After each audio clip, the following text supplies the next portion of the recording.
Bienvenidos. Bienvenidos, muy buenos días. Amanecemos con el fantasma de un racionamiento de luz, de energía a la vuelta de la esquina por el bajísimo nivel de los embalses que ya cayeron debajo del 30%. El operador del sistema energético, que es XM, informa que están esta mañana 29.96, acercándose al 27, que será el límite. Cuando lleguemos al 27 nos apagamos, entramos otra vez 30 años después del racionamiento de los años 90, otra vez en modo apagón. Ya las termoeléctricas que funcionan, las térmicas que funcionan con carbón, están encendidas al tope. Bienvenidos, esta es la noticia de este fin de semana, a pesar de que lo había negado el viernes, a pesar el ministro de Minas, a pesar de que lo negó el sábado la ministra de Medio Ambiente, sí estamos al borde del racionamiento. Estamos esperando que llueva para resolver el problema de la generación de energía a través de las hidroeléctricas, pero dependemos en este momento de los aguaceros que pronostica el IDEAM. Deberían comenzar, si estamos con algo de suerte, a finales de esta semana y durante todo el mes de mayo. De no ser así, en algún momento el gobierno va a anunciar el comienzo del racionamiento. Convocaron ahí una comisión asesora de seguimiento a la situación energética para definir medidas extraordinarias. Bienvenidos, ya les voy a hablar de esta, que es la noticia del momento. Esa comisión la integran el ministro de Minas, la empresa XM del sector privado, la Unidad de Planeación Minero-Energética, la CREC, que finalmente ya tiene a todos sus comisionados, Ecopetrol e ISA, los expertos del sector, una comisión que no había sido tenido en cuenta durante todos estos meses de emergencia y que hoy finalmente va a sesionar. Van a cambiar el funcionamiento de las térmicas, van a suspender o disminuir la venta de energía a Ecuador, van a afectar el sistema tarifario, tal vez a intervenirlo, o la más drástica, un racionamiento. Son las medidas de emergencia que estudia el gobierno nacional, que por un lado sigue diciendo no va a haber racionamiento, pero ya comienzan a contemplar la posibilidad de medidas de emergencia. Solo nos va a salvar que venga lluvia, que venga agua, ojalá. Hoy, de momento, tiempo seco, sigue el racionamiento de agua en Bogotá, turno 5. El problema es que con las térmicas operando a su plena capacidad, solamente se logra atender casi la mitad de la demanda que existe en el país por cuenta de la energía eléctrica. Cada gota, cada kilovatio cuenta, deberíamos estar en modo ahorro. Por regiones la situación más crítica está en el oriente del país y en Bogotá. En Santander esta mañana hay 44 municipios que tienen que abastecerse con carrotanques porque los embalses allí en el oriente están al 16. En Bogotá, quinto día sin agua. Para la zona 5, los embalses de Chingaza se siguen secando, amanecen al 15.8%, también por debajo de 16, en donde estuvieron la semana pasada. Ya les voy a actualizar también de la situación en el Medio Oriente. Israel e Irán abren a esta hora su espacio aéreo para retomar vuelos después de la alerta por los drones por el ataque con explosivos y misiles de este fin de semana. Lanzó Irán en la operación Promesa Verdadera, con la que atacó con más de 300 armas y 30 misiles cruceros, 120 misiles balísticos, el espacio aéreo israelí, que logró detener con su escudo, la cúpula de hierro, que logró detener esa lluvia de drones y de misiles. Ese cúpula de hierro es el sistema de defensa que tiene apoyo de Estados Unidos, que esta mañana paradójicamente le está diciendo a Israel desde Washington que no lo acompaña en ninguna retaliación internacional. Que eso quiere decir, afortunadamente, el gobierno norteamericano no va a aumentar las posibilidades de una guerra internacional. Israel, por su parte, evalúa cómo responder al ataque, pero los países del G7, el Consejo de Seguridad de Naciones Unidas e inclusive el Papa Francisco, la OTAN también, están haciendo esta mañana un llamado a la calma, a desescalar el conflicto después del ataque de la retaliación de Israel. Todo prendido por un ataque que Irán le adjudica a Israel en la embajada de Damasco en Siria. Mataron allí a un general de la cúpula militar de Irán Y eso es lo que ha prendido la chispa en esta cadena de retaliaciones. Afortunadamente, salido Estados Unidos de la ecuación, parece también desactivar un poco la posibilidad de que se metan Rusia y China. Bienvenidos, tenemos noticias de Colombia y el mundo, racionamiento y operaciones internacionales. En Colombia, el presidente Petro defiende su tesis de la constituyente, no a través del Congreso de Colombia, sino, dice él, recurriendo directamente al pueblo, que no necesita, es la tesis del presidente Petro, que no necesita ser convocado, sugiriendo que lo va a hacer tal vez al estilo de Venezuela, como lo hizo Chávez en 1999 o como lo hizo Maduro en el 2017. Dice anoche el presidente Petro que ese proceso ya arrancó y la Constitución le permite recurrir al pueblo, o que el pueblo directamente, sin convocatorias, puede convertirse en un poder constituyente. A propósito del presidente Petro, hoy es un día clave porque el Congreso está citado para debatir la reforma pensional en medio de una muy creciente tensión entre el presidente del Senado y el presidente Gustavo Petro. El presidente del Senado que dice no se va a dejar ni insultar ni manosear por el presidente Gustavo Petro. El presidente termina reconociendo que la intervención forzada a la CPS la venía pensando desde hace meses, que debió haberlo hecho antes, dice él, y que Sanitas o la nueva EPS o Canfandi no serán las únicas intervenidas. Así que está comenzando esta semana muy movida con anuncios del gobierno nacional. El presidente Petro, que también anticipa que el año entrante vendría, o esa es su intención, si se la aprueba el Congreso, una nueva reforma tributaria. Bienvenidos, es un gusto saludarlos. Hoy es lunes, es 15 de abril, es el Día Mundial del Arte. Vamos a hablarles también del atentado en Cúcuta. Fue asesinado el veedor Jaime Vázquez, un periodista cercano al petrismo, dice el presidente Petro, le pide la investigación a la Fiscalía. Había anunciado denuncias por corrupción allí en norte de Santander. Lo más importante, bienvenidos. Enseguida, el resumen lo preparamos aquí en Voces y Sonidos en Mañanas Blue.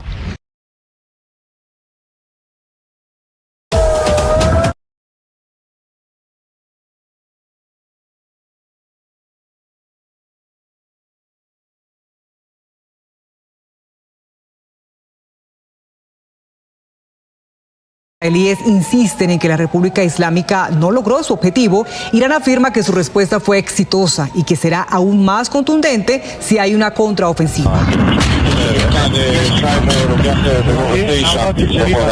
Los israelíes brindaron su balance del contraataque iraní. Aseguran que las defensas aéreas interceptaron el 99% de los más de 300 drones y misiles lanzados por Irán, entre los que hubo 170 drones, 30 misiles de crucero y 120 misiles balísticos. El jefe de las Fuerzas Armadas de Irán, Mohammad Hussein. En nuestra opinión, esta operación ha terminado, pero si el régimen sionista toma alguna medida contra la República Islámica de Irán, nuestra próxima operación será mucho más grande que esta. Gilad Erdan es embajador de Israel ante la ONU. Este ataque cruzó todas las líneas rojas e Israel se reserva el derecho legal de tomar represalias. Tras un ataque tan masivo y directo, el mundo entero, y mucho menos Israel, no puede conformarse con la inacción. Defenderemos nuestro futuro. El vocero del Consejo de Seguridad de los Estados Unidos, John Kirby. El presidente Biden, desde el comienzo de este conflicto, ha trabajado muy duro para evitar que se convierta en una guerra regional más amplia. En las últimas horas se llevó a cabo un Consejo de Seguridad de la ONU, en donde el secretario general de las Naciones Unidas, Antonio Guterres, pidió por la paz. El Medio Oriente está al borde del abismo. Los pueblos de la región se enfrentan al peligro real de un conflicto devastador a gran escala. Ahora es el momento de desactivar y reducir las tensiones. Ahora es el momento de la máxima moderación. Papa Francisco también pidió por la paz en Medio Oriente. Hago un llamamiento sincero a que se detenga cualquier acción que pueda alimentar una espiral de violencia, con el riesgo de arrastrar a Oriente Medio a un conflicto aún mayor. En medio de una inmensa presión internacional, el Gabinete de Guerra de Israel dio señales de que no va a responder de inmediato al primer ataque directo de Irán sobre territorio israelí. Sin embargo, el primer ministro Netanyahu promete que responderá con calma y determinación.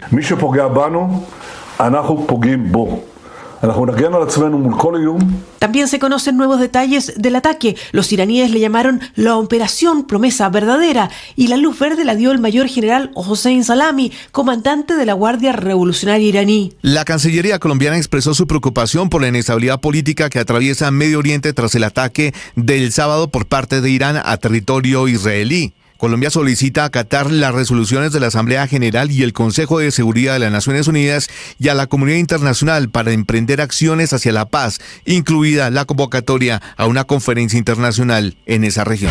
El gobierno convocó a una reunión de urgencia de la Comisión Asesora de Seguimiento a la Situación Energética para evaluar la situación del país debido al crítico nivel de los embalses. Hay alerta porque en sus mínimos históricos se encuentran las reservas hídricas del país. 29,96% es la ocupación que tienen los embalses en Colombia para generar energía y las medidas a tomar deben ser urgentes. El gobierno nacional ya le solicitó a las generadoras de energía térmica utilizar la máxima generación de energía posible para evitar riesgo de desabastecimiento y que no exista crisis en la seguridad energética. Susana Muhammad es ministra de Ambiente. En este momento en el país las termoeléctricas están trabajando a full y esperamos poder mantener ese balance y el Ministerio de Minas y Energía lanzará las cifras oficiales de cómo estamos para la semana que viene.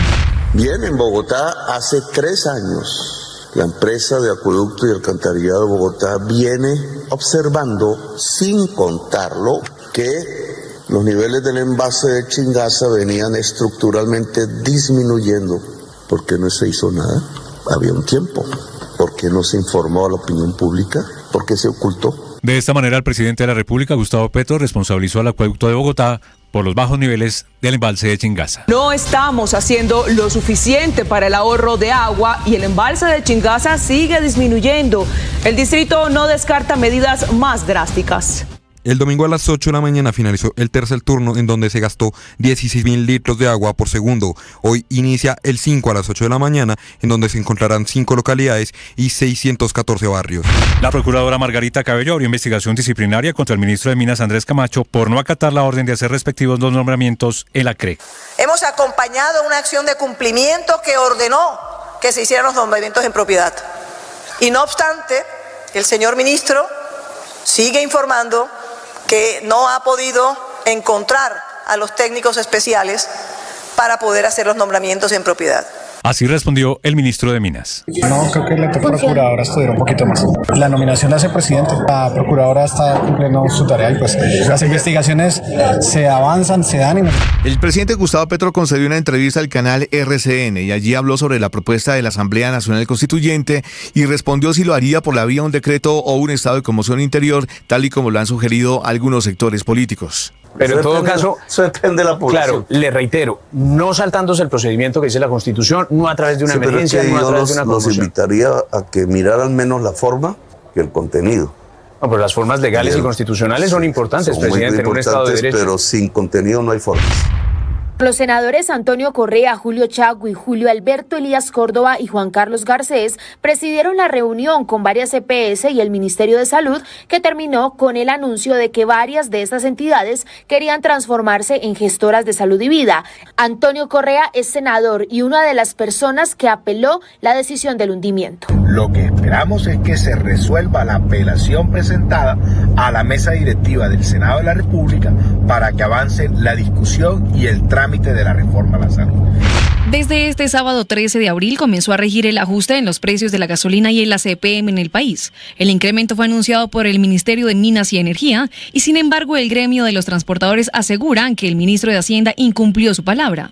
Habla Henry Cárdenas, presidente de Fedetranscarga. Así que vemos como falta de palabra del ministro Bonilla, porque él mismo dijo que no iba a subir el combustible, sino que hasta que se sentara con nosotros los transportadores. Alias Iván Mordisco se refirió a la fractura que hay en las disidencias de las FARC frente al proceso de paz con el gobierno. En las últimas horas, Mordisco respaldó a los Frentes del Cauca, que son los que no han ido a las últimas reuniones de la Mesa de Diálogos de Paz. Un acuerdo con las autoridades indígenas, civiles y comunitarias en el oriente caucano, que permita el reconocimiento mutuo y encontrar caminos para interlocución. La Equidad cerró la fecha 16 del fútbol profesional en Colombia con victoria 3-0 sobre Alianza en Valledupar y llegó a 29 puntos, siendo el tercero en la tabla y confirmándose como uno de los clasificados a cuadrangulares tras Tolima y Bucaramanga, que son primero y segundo respectivamente. El grupo de los 8 lo cierra América de Cali, que empató con el Cali en el clásico Vallecaucano en Palma Seca, tiene 23 la Mechita. Millonarios, que ganó agónicamente frente a Pasto de visita, le pisa los talones con 22 unidades y mantiene viva la posibilidad de entrar.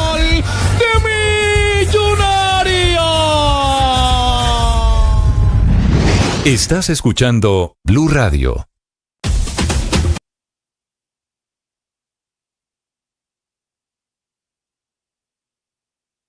Atención, hay una noticia urgente. Señoras y señores. Tendencia a nivel global. Bienvenida, mil gracias por estar con nosotros hoy aquí en Blue Radio. Usted enfermo por el fútbol y los compañeros de seminario en retiros. Rezando rosario y yo.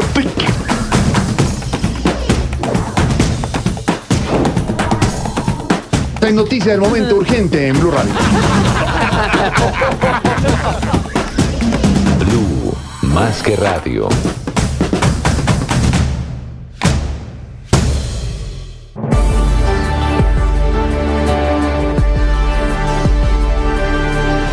Muchos lidiamos con enfermedades mentales y con conflictos emocionales, y es muy difícil hablar de eso en voz alta. Soy María Elvira Arango y los invito a escuchar Qué Locura, historias reales de lo que no se habla, con testimonios conmovedores y con expertos y especialistas. Escúchenos, este es un lugar seguro. Este podcast es impulsado por porquequieroestarbien.com, el programa de salud mental de la Fundación Santo Domingo. La producción es de La No Ficción y Boombox de Caracol Televisión. Encuentre todos los episodios del podcast en boombox.com o en su plataforma de audio favorita. Boombox Podcast, un mundo por escuchar. Boombox.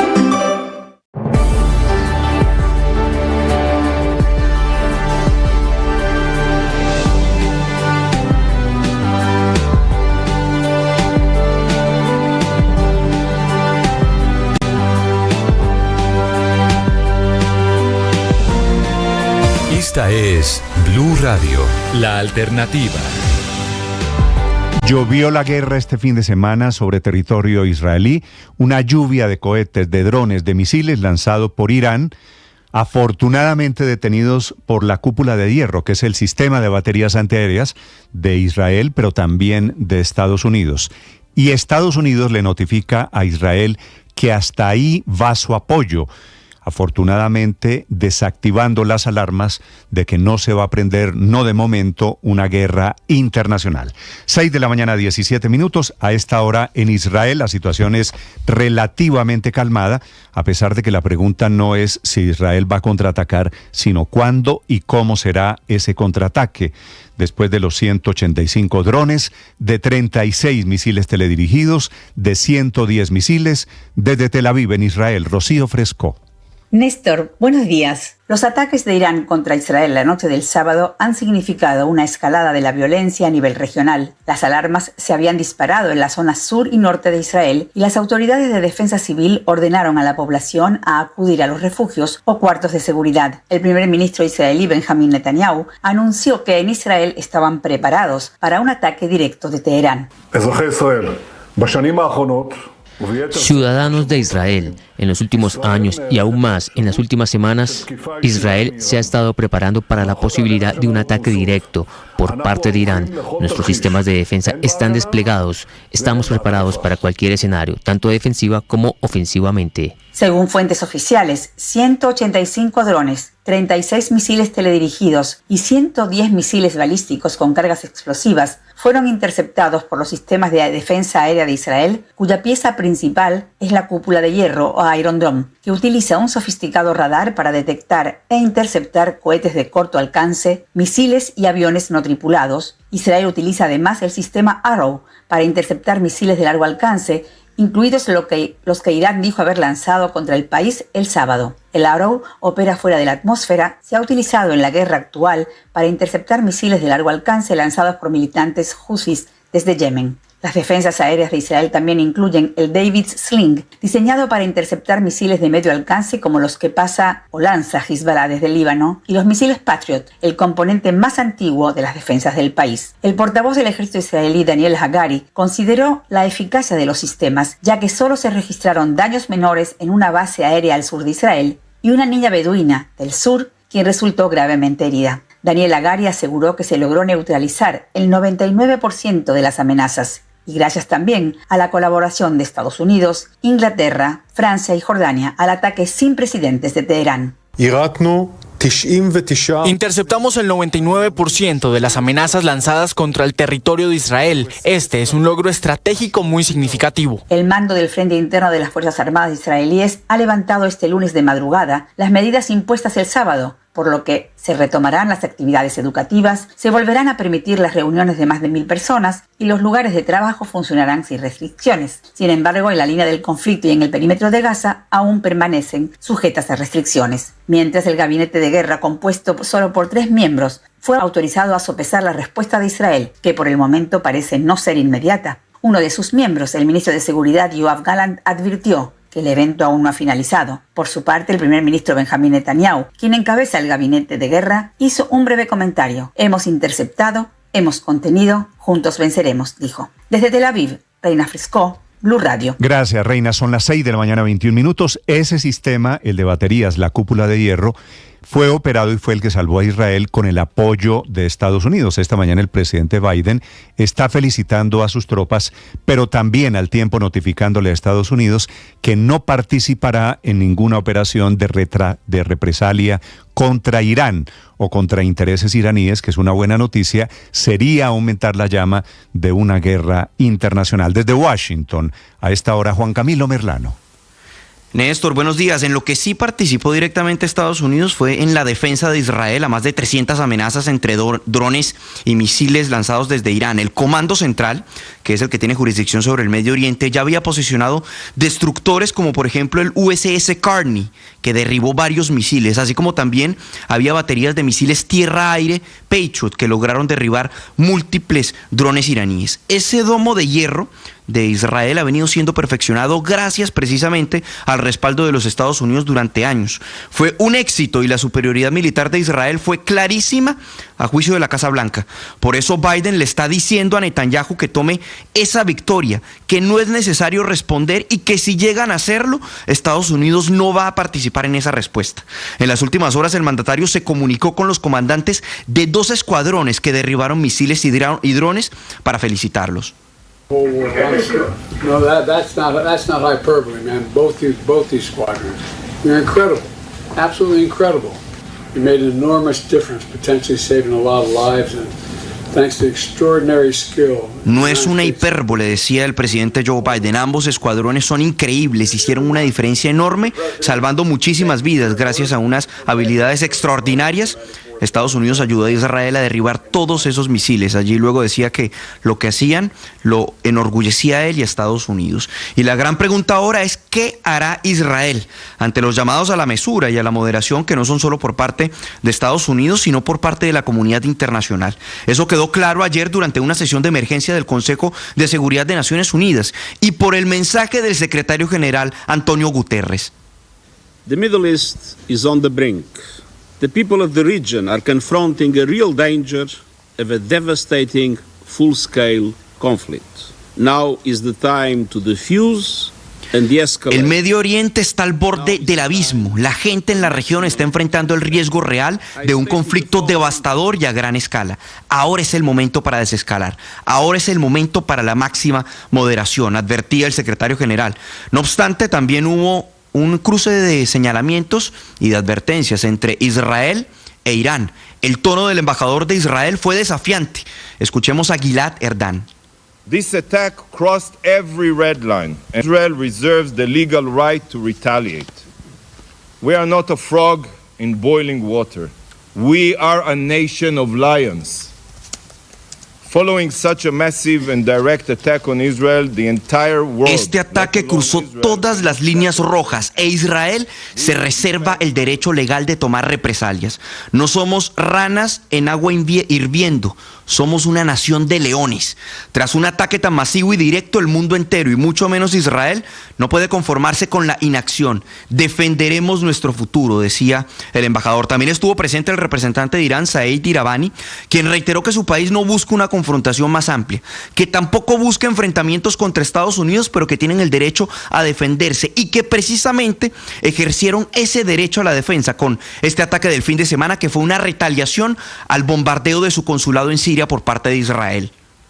Iran's operation was entirely in the exercise of Iran's inherent right to self-defense as outlined in Article 51 of the Charter of the United Nations and recognized by international law. This concluded action La operación de Irán fue en ejercicio de su derecho inherente a la defensa, como se describe en el artículo 51 de la Carta de Naciones Unidas. Esta medida fue precisa y solo apuntaba a objetivos militares y se llevó a cabo cuidadosamente para minimizar el potencial de una escalada y evitar daños civiles, decía el embajador. Como dato final, hoy el presidente Joe Biden se reúne con el primer ministro de Irak, Mohamed Shia al-Sudani, en la Casa Blanca, por lo que se esperan más reacciones frente a la crisis en Medio Oriente. Néstor. Gracias, Juan Camilo. 6 de la mañana, 25 minutos. Esta mañana Irán está diciendo que va a responder cualquier ataque de Israel.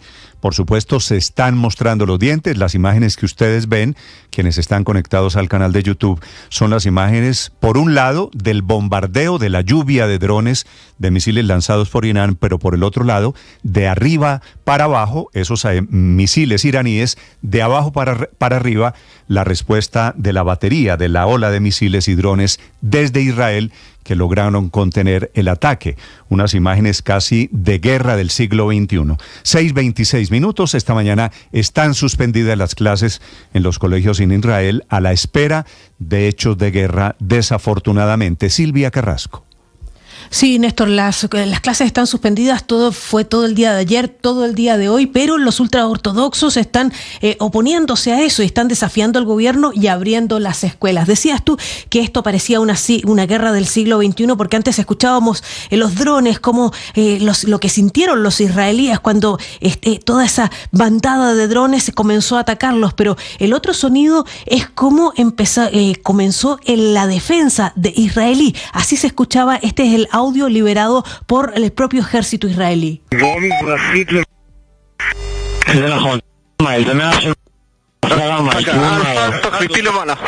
Eso es, objetivo detectado, objetivo eliminados, es lo que están diciendo en esas voces de los militares. Néstor, lo que está ocurriendo hoy en Israel es que está enfrentada a una presión internacional enorme para no tomar represalias contra Irán por su ataque con misiles y drones durante el fin de semana, eso del lado internacional, pero el primer ministro dentro de su propio gobierno tiene una presión extrema de la extrema derecha, de la ultraderecha de allí de Israel, pidiendo una respuesta rápida y agresiva, y a eso se prepara Irán. Dice, ha sido el responsable de lanzar este ataque el mayor general Hossein Salemi, quien ha respondido a esta nueva amenaza de Israel. Escuchémoslo. Que من بعد رژیم صهیونیستی در هر نقطه‌ای به منافع ما، به دارایی‌های ما، dice, de ahora en adelante, si el régimen sionista nos ataca nuestras propiedades, amenaza nuestras personalidades o ciudadanos, nosotros vamos a responder con fuerza desde la República Islámica de Irán.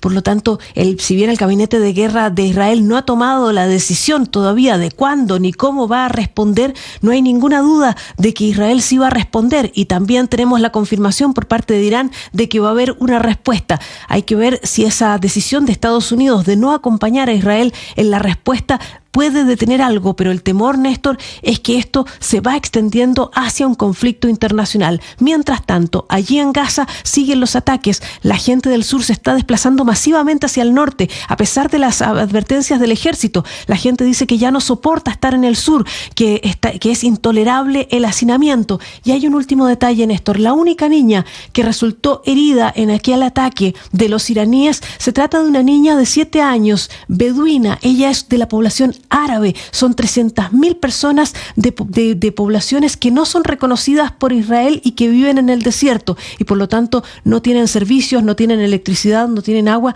ni tampoco refugios para protegerse. Amina Al-Azoni, de 7 años, es la niña que lucha entre la vida y la muerte, Néstor. Gracias, Silvia. Que esa es la niña, la única, increíblemente, la única víctima de los ataques estos con drones del sábado por la noche. Son las 6 de la mañana, 29 minutos. Se está informando esta mañana la cifra del nivel de los embalses en Colombia. Baja otro poquito, 29.7, informa XM, que es la operadora del Sistema Hidroeléctrico Nacional. El gobierno, por una parte, diciendo no va a haber apagón, no va a haber racionamiento, pero por el otro lado, pidiendo a las térmicas hoy que operen a full capacidad para mantener la oferta de energía en Colombia. Juan David Ríos. Hola Néstor, buenos días. Y ya hay alerta porque en sus mínimos históricos se encuentran hoy las reservas hídricas del país. Estamos hablando del 29,96% de ocupación que tienen los embalses en Colombia para generar energía. Y es que las medidas a tomar deben ser urgentes. Por eso el gobierno nacional ya le solicitó a las generadoras de energía térmica, es decir, las de combustibles fósiles, utilizar la máxima generación de energía posible para evitar riesgo de desabastecimiento y que no exista crisis en la seguridad energética. Hablamos con la ministra de Ambiente, Susana Muhammad, y esto nos dijo. En este momento en el país las termoeléctricas están trabajando a full y esperamos poder mantener ese balance. Mañana habrá CACSE y el Ministerio de Minas y Energía lanzará las cifras oficiales de cómo estamos para la semana que viene. Sin embargo, en reiteradas ocasiones, el propio ministro de Minas y Energía, Andrés Camacho, ya ha asegurado que no existía peligro de desabastecimiento. Recordemos lo que dijo. No hemos tenido técnicamente ningún anuncio, ningún riesgo. Las simulaciones, nosotros tenemos un comité de seguimiento permanente, semanal. Mañana tenemos otra sesión y no tenemos un riesgo inminente o que podamos señalar. Pero la realidad parece demostrar otra cosa. Se le solicitó entonces a las termoeléctricas su capacidad máxima de generación de energía, porque lo que busca el ministerio es disminuir la carga que tienen los embalses para atender la demanda en el país. Pero es que la capacidad máxima de los combustibles fósiles, de las energías no renovables, no supera el 50% de esa demanda. Alejandro Castañeda es director ejecutivo de ANDEC. Aquí hay que decir que el máximo de capacidad térmica para producir energía o la máxima energía que somos capaces de producir serían más o menos unos 118, 120 gigas, es decir, estamos muy cerca de llegar a ese máximo y esa es toda la capacidad que tendríamos disponible para operar el sistema desde el punto de vista térmico. Hay que tener en cuenta, Néstor, que el mayor generador de energía en el país son las hidroeléctricas, que en niveles normales generan aproximadamente el 80% de la oferta, es decir, en una casa que tenga 10 bombillos, 8 de ellos provienen de las hidroeléctricas, mientras que 2 vienen de las energías no renovables, las fósiles. Sin embargo, en este mes, ese porcentaje ha variado. Según XM, en abril de este año, el promedio de los 10 bombillos es que 6 se enciendan por las hidráulicas y 4 por las térmicas. Para exministros de Minas y Energías como Juan Camilo Restrepo y Mauricio Cárdenas, el campo de maniobra es cada vez más corto. Escuchemos lo que dicen.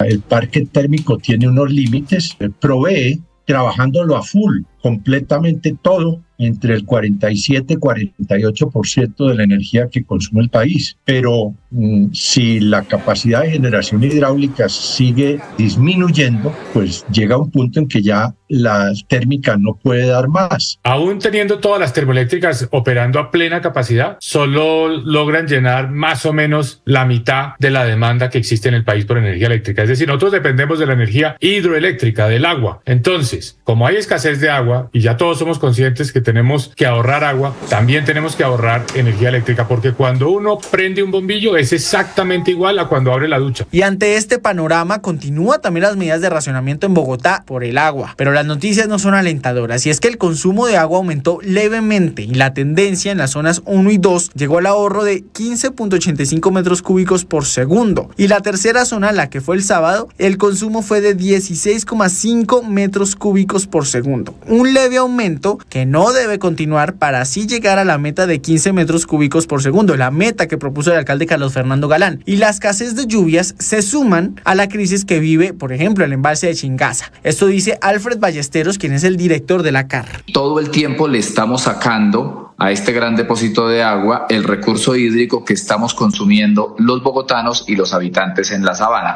Es decir, que es más lo que le sale que lo que le ingresa en términos de recurso hídrico, y por eso la curva sigue siendo descendente. Por eso, Néstor, cada gota de agua es crucial. Los ojos están puestos en quienes desperdician este líquido, y el distrito estudia minuciosamente los ejercicios de racionamiento basados en el comportamiento de la ciudadanía para ver si es necesario tomar medidas más fuertes. Eso, por un lado, es en el sistema para generar agua, pero también está la crisis energética, en donde el gobierno nacional espera también tomar medidas si se necesita o no un racionamiento. Juan David Ríos, Blue Radio.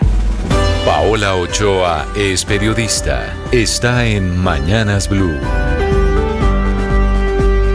6 de la mañana, 34 minutos, a rogarle pues a San Pedro y a todos los santos del agua que están en los cielos que continúe pues lloviendo, que comience a llover por fin en el país, pues continúa desplomándose el nivel de los embalses, que según XMO ya se encuentran por debajo del 30%, 29.78% a solo 2 puntos de caer en el nivel crítico del 27%, que según expertos nos pondría en aprietos y podría desencadenar un eventual racionamiento eléctrico como el que ya vivimos hace 30 años, también por un voraz fenómeno del Niño que dejó al descubierto la vulnerabilidad, la falta de preparación, la falta de inversión, la poca infraestructura y la mala administración del sector eléctrico. Fantasma que hoy acecha de nuevo, razón que motiva hoy la reunión de la Comisión Asesora de Seguimiento de la Situación Energética, donde tiene asiento toda la pesada del sector, como el Ministerio de Minas, la UCME, XISEME, la CREC, Ecopetrol, TGI,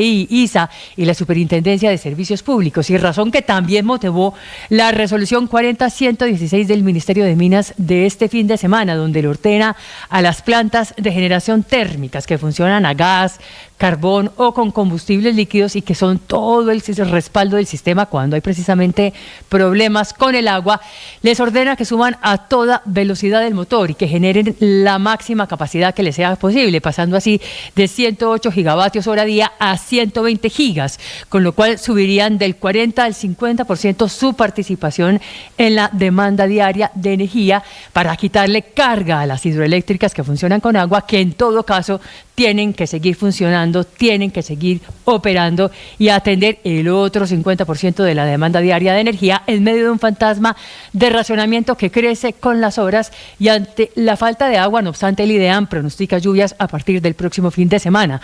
Fantasma que en cualquier caso también motiva ya actuaciones de la Procuradora General Margarita Cabello, hoy con los ojos puestos sobre el ministro de Minas, Andrés Camacho, por no acatar la orden de realizar nombramientos en propiedad de la CREC, la Comisión de Regulación de Energía y Gas, conformada por 6 expertos, de los cuales solo hay uno en propiedad y 2 nuevos integrantes en calidad de encargados. Ricardo Ospina es periodista. Está en Mañanas Blue. Son las 6 de la mañana y 37 minutos. Esta semana será decisiva para la agenda de reformas del gobierno en el Congreso de la República. En medio de lo que ha significado el duro enfrentamiento entre el presidente Gustavo Petro y el presidente del Senado, Iván Name, quien la semana pasada, en protesta por unas acusaciones del jefe del Estado, decidió levantar la sesión y aplazar para el día de hoy la discusión sobre uno de esos proyectos que es clave para el gobierno, como es la reforma pensional, sobre la que hay un relativo consenso frente a la necesidad de avanzar en una reforma que permita avanzar en la amplitud del cubrimiento que se necesita. Hoy en Colombia hay una muy baja cobertura y es muy poca la gente que logra una jubilación después de su vida laboral. Y por eso el gobierno intenta llegar a tener consensos, aunque los tiempos están muy cortos, muy justos, y podría hundirse justamente por trámite esta reforma. Aunque hay que decir que lo que se está impulsando fundamentalmente por parte de algunos sectores políticos independientes es la ponencia alternativa del partido de la U de la senadora Norma Hurtado, a la que el gobierno todavía no le ha cerrado la puerta.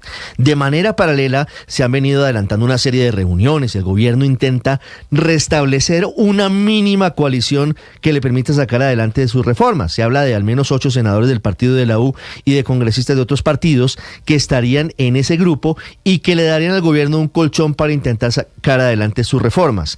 Otra situación es la de la reforma a la salud, que está virtualmente hundida, pero a la que el Pacto Histórico y el gobierno intentan salvar con una apelación que el próximo miércoles definirá la comisión accidental creada por el presidente Iván Name, en la que se va a definir por parte de los presidentes de las comisiones constitucionales del Congreso si tiene o no lugar esa apelación.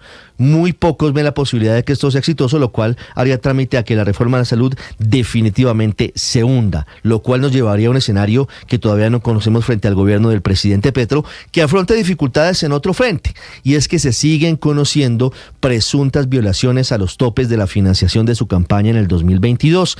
Este fin de semana, el portal La Silla Vacía publicó que Gustavo Petro, candidato, viajó en la avioneta de Pedro Contecha, el contratista que luego fue bendecido de afortunado con un contrato directo de 60.000 millones de pesos por la vía Rosas en el Cauca. En esa avioneta viajó el 8 de marzo el presidente Petro. Lo grave es que ese viaje no quedó reportado en los libros de la campaña y no lo conoce el Consejo Electoral. Una perla más de lo que debe investigarse sobre posibles violaciones a los topes en esa campaña presidencial. Muy movida la política comenzando esta semana en Colombia. Camila Carvajal es periodista. Está en Mañanas Blue. 6 de la mañana, 40 minutos. Al gobierno le aparecieron 6 apoyos en su idea de revivir o implementar vía decreto la reforma a la salud que ya se hundió, se archivó en la Comisión Séptima de Senado. Se trata de 6 EPS que, aunque no hay reforma aprobada, le dijeron al gobierno que quieren volverse gestoras de salud y vida.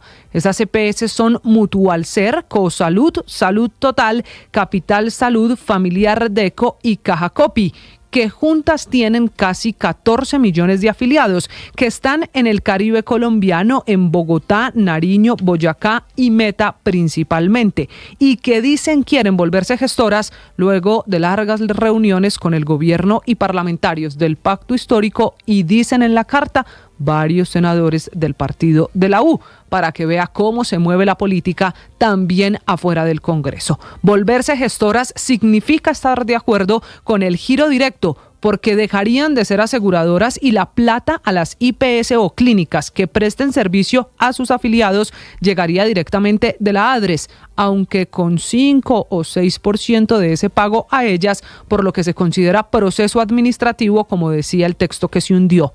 Volverse gestoras también significa tener que invertir un porcentaje del actual UPC, la unidad de pago por capitación, en la creación de los CAPS, los centros de atención primario, y en los grupos locales de salud para que vayan buscando enfermedades puerta a puerta en el modelo preventivo que quiere el gobierno. Quizá estas EPS vieron en volverse gestoras la única manera de sobrevivir, y más después de que anoche el presidente Petro dijera en una entrevista que la intervención forzada de las EPS la venía pensando desde hace meses, que debió haberla hecho antes y que la de Sanitas o la de Nueva EPS o la de Cafandi no serán las únicas, que por eso es que amanecen las demás pensando quién sigue en las decisiones de la supersalud. María Camila Orozco es periodista. Está en Mañanas Blue.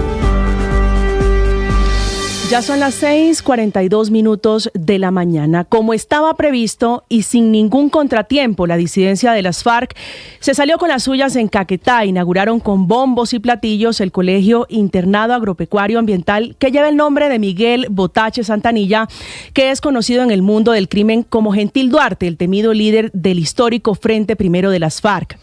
En un acto público y a las puertas del colegio quedaron abiertas desde el viernes 12 de abril para los habitantes de la vereda El Triunfo en el sector El Diamante en San Vicente del Caguán, y producto de esta inauguración se despejaron todas las dudas sobre la garita que fue construida en toda la entrada de esta institución. Es el lugar donde reposará una estatua, una imagen del cabecilla guerrillero y jefe de las disidencias que fue dado de baja en Venezuela en el año 2022. Asistieron unas 200 personas a este evento. departamento. La presencia de la Guardia Campesina a ese acto convocado por hombres de Iván Mordisco fue notoria. Hubo tiempo para montar tarimas, para montar carpas, sillas, para la música en vivo, para que un presentador leyera el orden del día, que incluía entonar las notas del himno nacional, el himno de las FARC y, paradójicamente, el himno de la paz, ellos que hacen la guerra todos los días. No importó la indignación colectiva por el homenaje a un criminal como Gentil Duarte o lo que significa por el desafío al Estado, y nadie se dio cuenta, pero peor aún, nadie, ninguna autoridad hace nada a pesar de decir que no hay rector, que no hay docentes y que no hay niños matriculados en una zona donde manda la disidencia, que ha crecido, se ha fortalecido y que muy seguramente piensa que si este gobierno le parece bien que tenga un nuevo frente, también le parecerá que tengan colegio. Estás escuchando Blue Radio.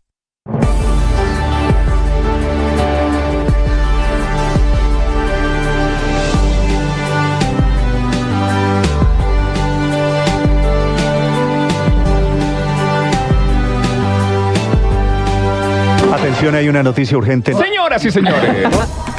Tendencia a nivel global. Bienvenida, mil gracias por estar con nosotros hoy aquí en Blue Radio. Usted enfermo por el fútbol y los compañeros de seminario en retiros. Rezando rosario y yo.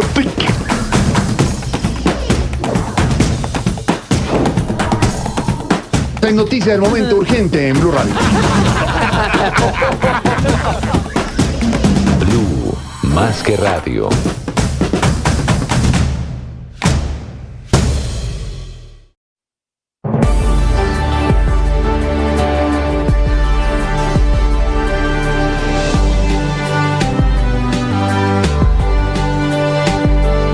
Lidiamos con enfermedades mentales y con conflictos emocionales, y es muy difícil hablar de eso en voz alta. Soy María Elvira Arango y los invito a escuchar Qué locura, historias reales de lo que no se habla, con testimonios conmovedores y con expertos y especialistas. Escúchenos, este es un lugar seguro. Este podcast es impulsado por porquequieroestarbien.com, el programa de salud mental de la Fundación Santo Domingo. La producción es de La No Ficción y Boombox de Caracol Televisión. Encuentre todos los episodios del podcast en boombox.com o en su plataforma de audio favorita. Boombox Podcast, un mundo por escuchar. Boombox.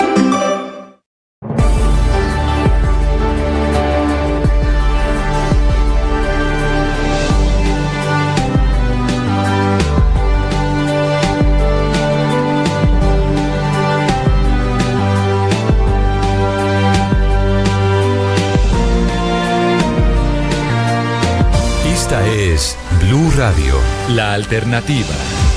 6 de la mañana, 46 minutos. Padre, buenos días. Buen día, Néstor. Como siempre, con ánimo, con fuerza, con ganas, iniciamos esta nueva semana en medio de toda esta situación mundial en la que uno trata de leer, trata de entender qué está pasando, y yo saco mi camándula y comienzo a tirar oración, porque es decir, es una situación muy compleja.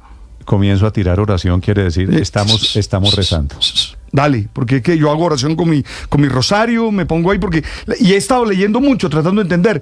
Tú sabes que esto tiene raíces bíblicas, por ejemplo. ¿Te acuerdas que es el imperio persa con Ciro, que se toman posesión de Israel, desbancando a Babilonia, desde allá? La revolución del 79, la revolución islámica, también desbancó al Shah de Irán. Al último Shah, claro. Que termina asilado en México. Ya les vamos a contar, ya viene el padre Linero, esta mañana hablando de... Voy a hablar de jóvenes. Vi el informe, se da cuenta de estos jóvenes que están fuera del sistema, que no trabajan. Los ninis. Que no me gusta mucho la expresión, pero que no trabajan, que no estudian. Bueno, y yo estoy permanentemente en contacto con jóvenes y quiero hablar de ellos. Si no le gusta, simplemente le digo, padre, lo que pasa es que es una buena descripción de los jóvenes que están ahí en la mitad de la fiesta sin poder bailar. Fuera del sistema, ¿no? Ni trabajar, ni estudiar. Ya viene el padre Linero hablando de Nini, 6:48 minutos. En segundos también los deportes, con el triunfo in extremis de Millonarios anoche jugando en Pasto. Los milagros existen. Los milagros existen. Y la ausencia del VAR también. Hola, Néstor. Feliz mañana para todos. ¿Qué tiene que ver la ausencia del VAR? Que el primer gol de Millonarios fue en un clarísimo fuera de lugar. Pero no hubo VAR. Claro, no hubo VAR, la herramienta, y cualquiera preguntará, pero ¿cómo no? Si en todos los estadios de Colombia hay. Mire, los bloqueos por las protestas sociales en el Cauca. Benditos sean los bloqueos. No me diga, las protestas terminaron favoreciendo a Millos. Sí, no pudo llegar a Pasto, no pudo llegar al sur del país la estructura VAR. Bueno, eso pasa en Colombia, ¿no? No pudieron llegar a Pasto por cuenta de los bloqueos, los aparatos para el VAR. Exactamente. Y no detectaron, por fortuna, el primer gol de Millonarios, que termina ganándole 3-2 anoche al Pasto. Le hace hincha al aire.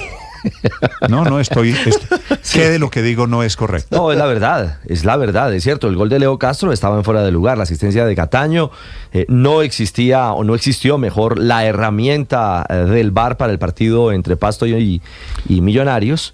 Y en un primer tiempo que parecía resuelto todo para Millos, tuvo una furiosa reacción del Pasto y al minuto 88 llegó el gol de la victoria. Mire que lo de Millonarios le pone mucha más pimienta a la parte final del campeonato. América no ganó y le abrió la puerta a muchos para soñar con meterse en el grupo de los 8. Mira, yo tengo una pregunta frente a eso, Ricardo Tocayo. ¿Por qué en otros partidos en los que hubo menos disturbios que los que hubo el viernes en Palmaseca sí suspendieron el partido? Esa es una buena pregunta. ¿Y por qué el viernes sí decidieron jugar el partido como 45 minutos después de haberlo suspendido? Mire, porque como no llegan equipos a Pasto por bloqueos sociales para poder utilizar una herramienta en el fútbol, le digo que si ese partido no se juega en Palmaseca, estaríamos hoy hablando de una tragedia.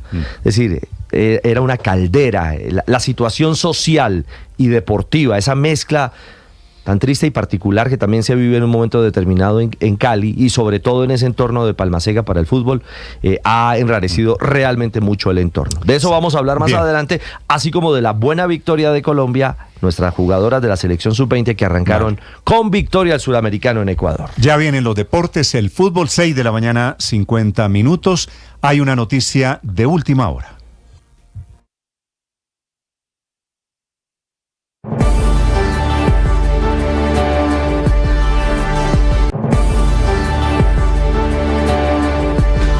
Acaba de ser atacado casi en vivo y en directo un obispo ortodoxo en Sídney, en Australia. Estaba en plena celebración y lo cogió uno de los feligreses de estos fanáticos de ahora a cuchilladas. Enrique Rodríguez. La iglesia siria del Buen Pastor se encuentra en el distrito de Wakeley, en el este de Sídney, la ciudad australiana de Sídney, y estaban transmitiendo en directo a través de Facebook Live su ceremonia religiosa de esta noche, porque ha sido en la noche hora de Sídney. Y mientras lo estaba transmitiendo, el obispo, ha pasado esto.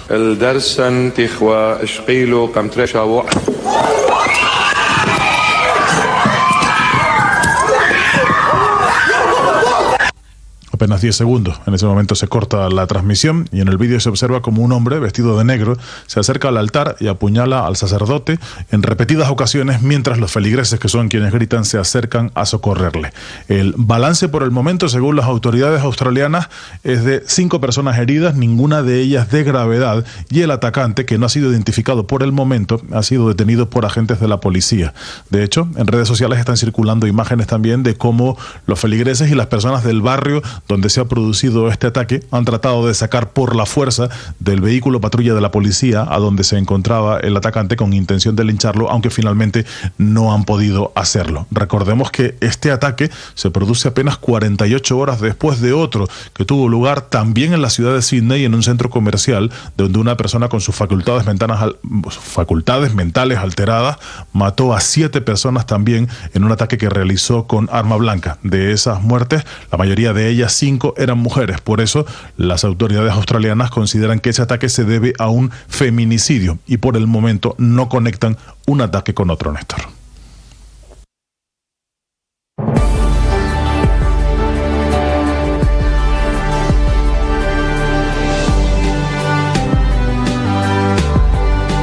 Atención, hay una noticia urgente. Señoras y señores. Tendencia a nivel global. Bienvenida, mil gracias por estar con nosotros hoy aquí en Blue Radio. Usted enfermo por el fútbol y los compañeros de seminario en retiro. Rezando rosario y yo. Y también está en Mañanas Blue. 6 de la mañana, 53 minutos. Mientras camino por el campus de la Universidad de la Costa en Barranquilla, donde soy docente, Converso con muchos jóvenes, se acercan a pedir una foto, a proponerme temas. Yo los escucho y escucho sus sueños, sus propósitos de vida, sus dificultades y también sus miedos ante todo lo que se vive. Valoro con ellos rasgos muy sobresalientes como la conciencia y la sensibilidad social. Es estar dispuesto a atender las necesidades de los demás, a movilizarse para ayudar. También destaco su actitud abierta a la diversidad de todo tipo, lo que hace posible establecer relaciones respetuosas. Pero lo que más me gusta es su responsabilidad ecológica, que siempre está en crecimiento. Ellos entienden que hay que cuidar la casa común. No deja de ser un problema su inestabilidad emocional, a veces propia de las edades en las que están y otras veces fruto de la mala formación emocional que tienen. También ellos se desaniman fácilmente ante las adversidades y tienden a creer que todo está perdido. Ellos son el presente de nuestra sociedad y todos deberíamos estar atentos a ser buenos modelos de vida y a la vez brindarles espacios para su realización, lo cual no parece estar sucediendo en nuestro país, ya que el informe reciente de la encuesta integrada de hogares reveló que entre diciembre del 2023 y febrero del 2024, aproximadamente 2.9 millones de jóvenes de hasta 28 años no se encuentran empleados ni participan en el sistema educativo. Este número equivale al 26.8% del total de individuos aptos para trabajar dentro de esa franja de edad, que abarca desde los 15 hasta los 28 años. Oye, son demasiado jóvenes sin posibilidades, lo que los hace vulnerables a caer en flagelos como la delincuencia y la drogadicción. Creo que es necesario no partir de un juicio negativo contra los jóvenes, sino centrarnos en qué les falta. Y ahí darnos cuenta que faltan oportunidades, incentivos, campañas que los ayuden a tener un proyecto de vida sólido y realizable. No basta con discursos sobre la juventud. Es necesario que se tomen medidas. Sin ellos no hay un buen futuro. Las victorias y derrotas, la pasión y la afición en juego y los datos de lo último en deportes se lo presenta Mañanas Blue. 6 de la mañana, 55 minutos. Hablamos de deportes, hablamos de liga, porque está al rojo vivo, está encendida la batalla por los cupos finales hacia el grupo de los 8, a las semifinales del campeonato en Colombia. El partido de mayor atención se dio en el sur del país, sin lugar a dudas. Pasto 2, Millonarios 3. Sin VAR, ya les contábamos, bloqueos, protestas sociales en el Cauca, no tecnología para el partido, suspicacia y en la cancha el primero de Millos, el de Leo Castro, la asistencia de Cataño. El gol más discutido. Se analiza la acción bajo el concepto de Carabalí, el defensa, y su pie habilitando a Leo Castro en una acción muy rápida. Para muchos gris, dentro de la estructura y la posibilidad de ser válida, para otros dentro del reglamento, pese a no tener la herramienta. Lo cierto es que así abrió la cuenta Millonarios. Luego Vargas, el Ticua, ante la asistencia de Ruiz de cabeza, marcó el 2-0. Parecía victoria azul, vino la reacción del conjunto volcánico con Santi Treyes marcando doblete y poniendo el 2-2 en el marcador. Pero al minuto 88, el defensa central goleador tenía uno más bajo la manga. Hablamos de Vargas, de Juan Vargas, ante la asistencia en una pelota allí bastante sucia dentro del área. Rebotes sucesivos, Ginás en la jugada y Vargas concretando el 3-2 final. Eso que permite en la tabla que Millo sea noveno con 22 unidades y que quede mirando, tocando la puerta de meterse al grupo de los 8, ya que América no logró derrotar al Deportivo Cali. El empate 1-1 entre Cali y América en un convulsionado partido en Palma Seca dejó octavo a la Mechita con 23 unidades. Separa a Millonarios un punto de la fiesta de los 8. El que sumó puntos muy valiosos fue el Independiente Medellín, que derrotó 1-0 al Bucaramanga, que venía embalado el equipo de Dudamel con gol de John Vázquez. Y esa victoria al poderoso también lo deja con 22 puntos en el 11º lugar. Es decir, los triunfos del Medellín, de Millonarios y de Fortaleza en Bogotá 2-0 frente a Once Caldas le permite a estos tres equipos llegar a 22 puntos y quedar ahí con posibilidades abiertas. El que no pudo ganar durante el fin de semana fue Atlético Nacional, que con su empate frente a Independiente Santa Fe en un pálido partido en el Campín de Bogotá 0-0, se ha quedado duodécimo con 20 unidades. Matemáticamente es el que está más complicado, pero tiene alternativas. La jornada en su panorama nos dejó también victoria de Patriotas 2-1 frente al Chico, y ojo, se cerró la noche con una goleada contundente de la Equidad 3-0 frente a Alianza Valledupar. Viveros, Ricardo y Camacho, los autores de los goles para el triunfo del equipo de Alexis García, que atención, es el tercero asegurado en los cuadrangulares semifinales con 29 puntos. Es decir, ante este panorama ya hay 3 cupos, quedan 5 libres. Tolima con 32, Bucaramanga con 32 y Equidad con 29 están adentro de la fiesta. Santa Fe con 28, los mismos del Pereira y Once Caldas, que son cuarto, quinto y sexto, están ahí a punto de asegurarse. Séptimo está Junior con 25, que tampoco pudo ganar, empató con Envigado 1-1, y les decíamos América octavo con 23. Tocan la puerta Millos, Fortaleza, Medellín con 22 y Nacional con 20 unidades. Hablamos de sudamericano, el sub-20 femenino en Guayaquil, en Ecuador. Colombia arrancó con pie derecho, ganó 2-0 frente a Chile. Gabriela Rodríguez, la delantera del América de Cali, marcó el primero tras una linda habilitación de tacón de la jugadora Carla Biancha, y luego la propia Gaby Rodríguez anotó ante el cobro de Daniela Garavito de cabeza el 2-0. Eso sí, terminó expulsada la goleadora, la del doblete colombiano, en este arranque positivo para nuestra selección, que en su grupo vio como Brasil derrotó 2-0 a Bolivia. Es decir, Colombia con una sola salida de momento en este certamen ocupa la tercera posición. Brasil es líder con 6, segunda Venezuela con 3, más 6 en la diferencia de gol, y Colombia es tercera también con 3 puntos y más 2 en ese ítem. Mañana Colombia se enfrentará a Venezuela a las 6:30 de la tarde para en ese duelo buscar de momento la segunda plaza en el sudamericano sub-20. Y noticias en el radar para Colombia: el título del Bayer Leverkusen con Gustavo Puerta, el colombiano. 119 años pasaron para que en Alemania, en la Bundesliga, el Bayer Leverkusen consiguiera un título, y allí hay un colombiano. En el Brasileirao, en Brasil, arrancó el torneo nacional. Palmeiras con gol de colombiano Richard Ríos derrotó 1-0 al Vitória. Y ojo, la otra gran noticia tiene que ver con el golf, porque el Masters de Augusta terminó coronando al estadounidense Scottie Scheffler. Otra vez, a los 27 años, alcanza su segunda chaqueta verde. Campeón en Augusta como fue en 2022.